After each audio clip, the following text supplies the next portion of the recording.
जे असतात.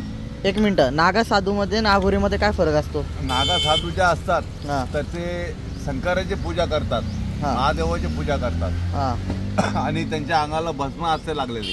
हां हां आणि आगोरी लोक जे असतात तर ते स्मशानामध्ये असतात. तर हां. स्मशानामध्ये असून त्यांच्यामध्ये टोक्या असते, त्यांना हाडाची माळा असते गळ्यामध्ये. हां सर्व हाडाची माळा ते धारण करून, काळे वस्त्र धारण करून ते स्मशानातच असतात आणि स्मशानामध्ये त्यांची ते आगोरी क्रिया ते जप करतात. हां हां. आणि मांसाहारी आणि शाकाहारी मांसाहारीमध्ये ते मनुष्याचे मांस पण खातात, कोण? आगोरी. अघोरी. हो. आणि नागा साधू? नागा साधू शुद्ध शाकाहारी असतात, त्यांना मांस वगैरे चालत नाही, मदिरा चालत नाही. मदिरा मांस म्हटलं तर फक्त आगोरी. अघोरी. हो. अच्छा, चालतं. चांगलं वाटलं, थोडंसं सांगितलं तुम्ही, माहिती आवडली छान. मला. हो. तुमचं नाव?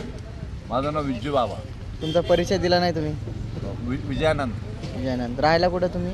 राहायला आम्ही इथे जालनामध्ये. ठीक आहे ठीक आहे, चालतं. धन्यवाद.